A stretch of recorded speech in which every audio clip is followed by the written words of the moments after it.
Jeffrey Epstein personally knew almost every influential person. I mean, how does a person with no clear business and no visible empire end up trusted by the most powerful people on earth?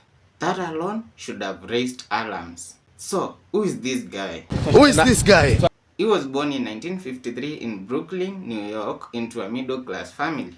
In the 1970s, Epstein worked as a math teacher at Dalton School, one of America's most elite private schools, educating the children of billionaires, politicians, and influential families. This job didn't make him rich, but it taught him something far more valuable, that is, access. He learned how powerful people think, how they move, and how much they trust familiarity. At some point, Epstein left teaching and entered high finance, despite having no college degree and no documented background in banking or investing. There was no clear explanation for this leap, but suddenly, doors were opening for him. Wealthy individuals trusted him with their money, and no one could fully explain why. This unexplained transition would become one of the first unanswered mysteries surrounding him. How? Hold on, bro.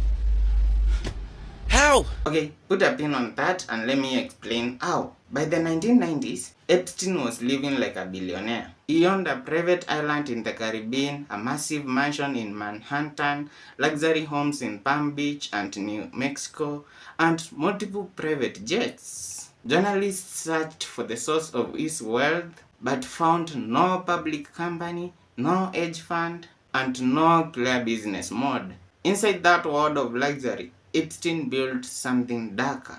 He created a system that targeted young girls, some as young as 14. They were recruited with promises of tutoring, modeling opportunities, or easy money for massages. What followed was abuse, manipulation, and silence. Victims later testified that they were pressured not to speak, told powerful men were untouchable, and encouraged to recruit other girls. This was not a random behavior, it was organized, repeated, and protected.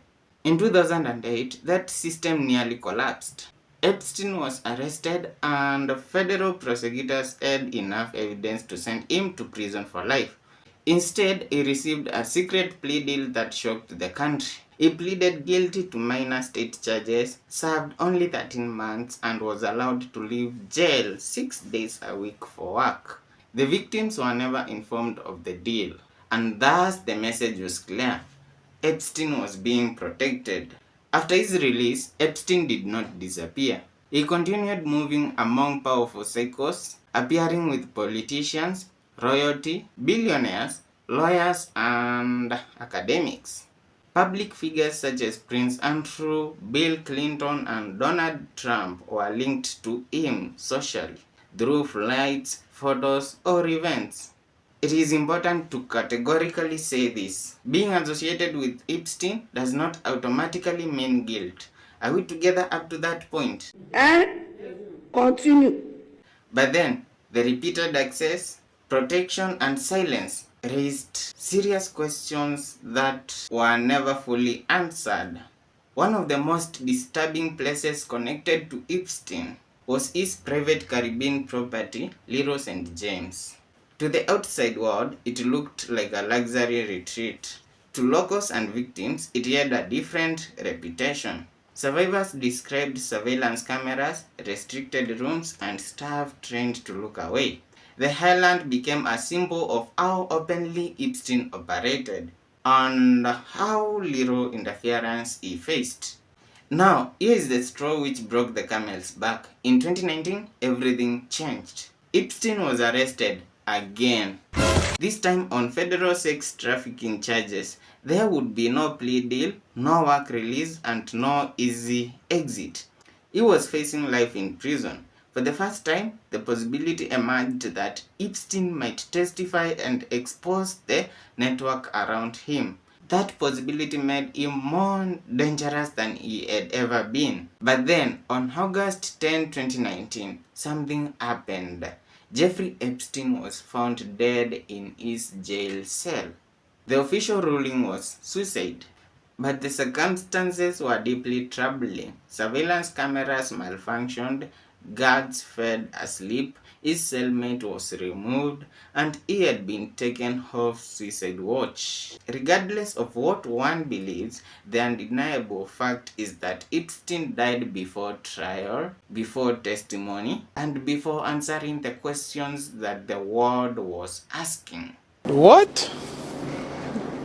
Bro, what are you talking about, man? I knew you would ask, but worry no more. Why? Because I got you. After his death, public attention turned into what became known as Epstein Files. These were not a handwritten list or a secret document left behind. They were court records, depositions, victim testimonies, emails, and flight logs. Much of it collected during civil lawsuits involving Epstein and his closest associate, Ghislaine Maxwell. For years, many of these records were sealed by the courts. The justification for sealing the files was legal caution. Being named in a document does not mean guilt, and courts aimed to prevent defamation without verdicts. But to the public, the secrecy felt like protection for the powerful. People demanded transparency, believing the truth was being hidden in plain sight. Last week, thousands of pages of these documents, Epstein Files, were released, but most of the names redacted. The information was not new, but the visibility was. The likes of Michael Jackson, Chris Tucker, you name them. Names that had once been whispered were now public, and the reaction was immediate: anger, disbelief, and frustration. But then, the ultimate realization was Epstein is no more. He's dead. And Ghislaine Maxwell was in prison. But the system that allowed him to exist remained largely untouched. The files didn't deliver closure, they delivered confirmation. But even with that, questions are still arising. The questions are unanswered. Jeffrey Epstein was never just one man. He was proof of how power protects itself, how silence is purchased, and how justice slows down when influence enters the room. That is why, even now, people are still asking what else remains hidden and who will ever be held accountable. That was it for today, guys. Enjoy your Christmas.